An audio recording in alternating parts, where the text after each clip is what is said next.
ইরানের সঙ্গে যুক্তরাষ্ট্র ইসরায়েলের চলমান যুদ্ধ গড়িয়েছে নবম দিনে। এই যুদ্ধে উভয় পক্ষের মধ্যে হামলা পাল্টা হামলার মাঝেও ইরান ও যুক্তরাষ্ট্র নীতি নির্ধারকদের মধ্যে বন্ধনেই বাকযুদ্ধ, যা থেকে বাদ যাচ্ছে না আরব উপসাগরীয় অঞ্চলের নেতারা। এমন উত্তেজনার মধ্যে সরাসরি ফোন আলাপে মার্কিন প্রেসিডেন্ট ডোনাল্ড ট্রাম্পকে কঠোর হুঁশিয়ারি দিয়েছেন কাতারের আমির। বিস্তারিত জানাচ্ছেন সাদিয়া সিদ্দিকা।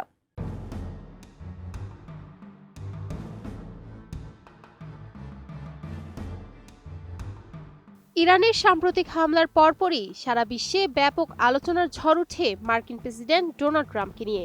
একের পর এক হামলার পর যখন তেহরানের সঙ্গে যুদ্ধের দাঁড়গোড়ায় দাঁড়ায় যুক্তরাষ্ট্র, ঠিক তখনই ট্রাম্পকে এবার সরাসরি এক সতর্ক বার্তা পাঠালেন কাতারের আমির Sheikh Tamim bin Hamad Al Thani. শনিবার রাতে দুই নেতার মধ্যকার এক গুরুত্বপূর্ণ ফোন আলাপে উঠে আসে আঞ্চলিক অস্থিতিশীলতা ও আন্তর্জাতিক নিরাপত্তার চরম ঝুঁকির কথা। কাতার নিউজ এজেন্সি এবং বিভিন্ন আন্তর্জাতিক সংবাদ মাধ্যমের বরাতে এই ফোন আলাপের বিস্তারিত জানা গেছে।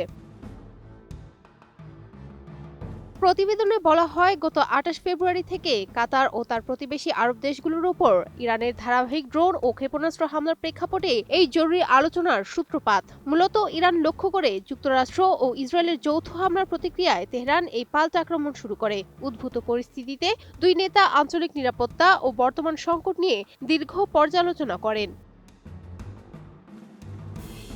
কোয়ালিটি সম্পন্ন আন্তর্জাতিক মানের steel bar CSRM, committed for better still.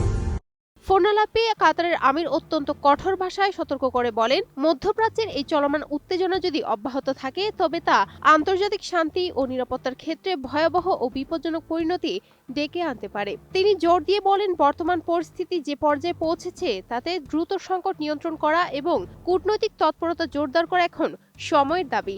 আলোচনার মাধ্যমে সংঘাতের অবসান ঘটানো না গেলে এর ফলাফল কারোর জন্য শুভ হবে না বলে তিনি ট্রাম্পকে স্পষ্ট জানিয়ে দেন। একই সঙ্গে Sheikh Tamim bin Hamad Al Thani সাফ জানিয়ে দেন, কাতার তার সার্বভৌমত্ব, নিরাপত্তা এবং জাতীয় স্বার্থ রক্ষায় কোনো ধরনের আপোস করবে না। আন্তর্জাতিক আইন এবং জাতিসংঘ সনদের ভিত্তিতে কাতার যে কোনো পরিস্থিতি মোকাবিলায় পূর্ণ প্রস্তুতি নিয়ে রেখেছে। সার্বভৌমত্ব রক্ষায় কাতার আপোসহীন অবস্থানে থাকবে বলেও তিনি ফোন আলাপে উল্লেখ করেছেন। অন্যদিকে ডোনাল্ড ট্রাম্প এবং শেখ তামিম উভয়ই আঞ্চলিক ও আন্তর্জাতিক স্থিতিশীলতা রক্ষায় যৌথ উদ্যোগের প্রয়োজনীয়তার ওপর বিশেষ গুরুত্ব আরোপ করেছেন। দুই নেতাই একমত পোষণ করেন যে নতুন করে সংঘাত এড়াতে এবং উত্তেজনা কমাতে রাজনৈতিক সমাধানের পথকে সমর্থন করা জরুরি। রাজনৈতিক বিশ্লেষকরা মনে করছেন, মধ্যপ্রাচ্যে যখন যুদ্ধের দামামা বাজছে তখন কাতারি আমিরের এই ফোন আলাপ অত্যন্ত তাৎপর্যপূর্ণ। একদিকে যেমন ইরানের হামলা প্রতিহতের বার্তা রয়েছে, অন্যদিকে বিশ্ব শক্তিগুলোকে এই সংঘাত থামানোর জন্য চাপ দেওয়ার একটি কৌশলও এখানে দৃশ্যমান। Sadia Siddiqa, ATN news.